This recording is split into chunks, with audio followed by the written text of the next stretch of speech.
Today we got the release of the newest indie animated pilot titled Wastelandia by YouTuber Izzzyzzz. Wastelandia is a slice of life comedy series which follows Zoe, Alice and Moth as they navigate their early 20s and all of the weirdness that comes with becoming an adult. Like with the rest of my reviews, I'll give a quick synopsis of what happens during the pilot, and then I'll move on to discuss my thoughts about it. I hope you enjoy. It starts out with Zoe doom-scrolling on her phone. Moth comes home and explains an interaction at work that day with 3 rude customers. Zoe says she was on her phone to her parents and how they want her to be more like her sister who isn't a dropout. Zoe says she spends 12 hours a day gaming on her bed. Alice comes home and talks about how her day went. She got barely any sleep because of the ongoing construction of a sign outside the house. While going to art school, her art was also destroyed by the rain.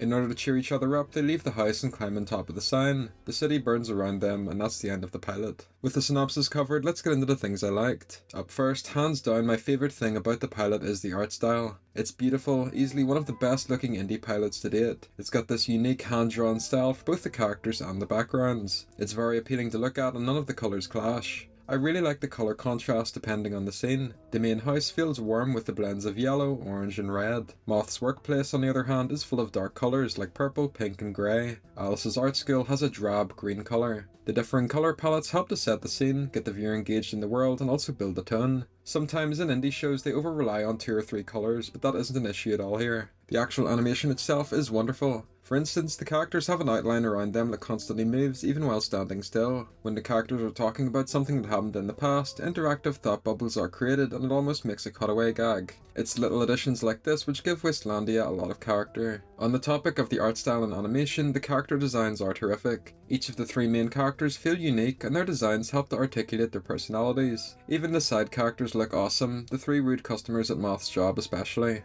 Throughout the pilot, I noticed that there was a great attention to detail. There's plenty of little Easter eggs and references, a couple good ones being the Yippee creatures, Shroom Jack, Garfield, Baby Yoda, and Dr. Mouse. Fun references like this help to flesh out the world and give it a lived-in feel. It's also just genuinely fun to notice secrets going on in the background. Another aspect that the pilot excels in is the voice acting. I really like the voices. One trap a lot of indie pilots fall into is that they reuse the same sort of stock list of well-known voice actors. Although this can work since it creates a bit of familiarity with the audience, it can work against the pilot since it feels too samey to previous shows. Wastelandia doesn't have this issue, which makes it a bit of a breath of fresh air in that regard. My favourite voice goes to Miss Jackie as Nepeta. With the things I liked discussed, let's move on to some of the things I disliked about it. As the title suggests, there were a couple of problems which I feel held it back in a lot of ways. First up, there's a persistent issue in regards to the audio balancing and sound effects. I'll play a few clips so you can see what I mean. Dark Moon what?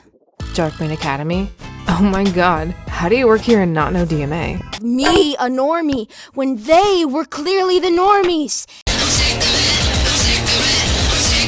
We're really upset, obviously, and then we got into this whole argument because they brought up Courtney. Well, just to make it in time for my painting critique. By the time...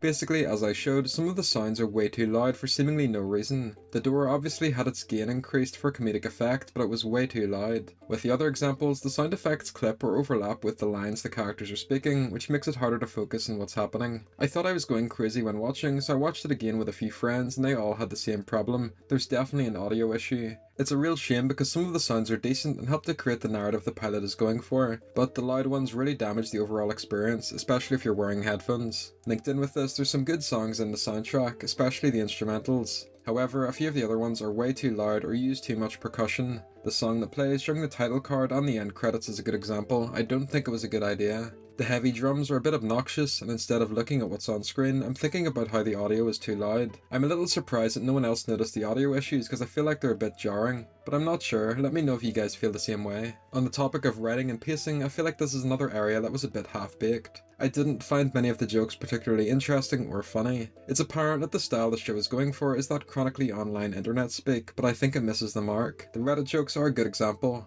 There isn't much substance other than Reddit bad.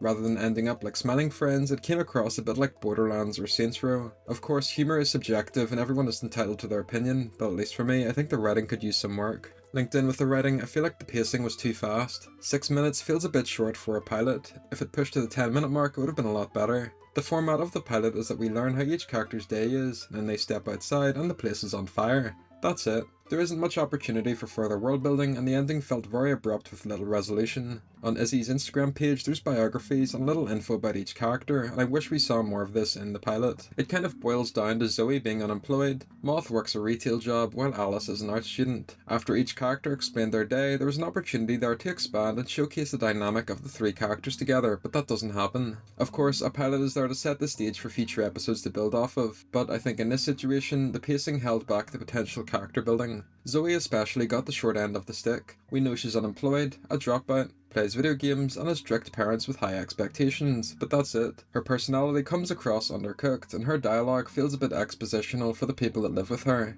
This feels somewhat intentional with the archetype of the character, however it makes some of the dialogue a bit lengthy. Instead, maybe Zoe could have done a few bits about how terrible the job market is at the moment, with all of the ghost jobs and AI interviews. Something like that would have fit the chronically online style Wastelandia is going for, but also helped to develop her character further. So, in conclusion, what do I think? Overall, I thought the pilot was alright, but a little disappointing. There's clearly a lot of charm and appeal to it, but I think a few of the blemishes I pointed out hold it back in a few ways. The main ones being the audio issues, the writing, and the pacing. It's these problems that bring it down from perhaps being a great pilot to being an alright one. That's what's good about a pilot though. It's there to set the building blocks up for future episodes to improve on.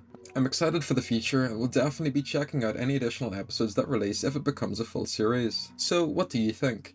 Did you watch the Wastelandia pilot? Do you agree or disagree with some of what I said? I'd love to hear your thoughts down below. As always, thanks for watching.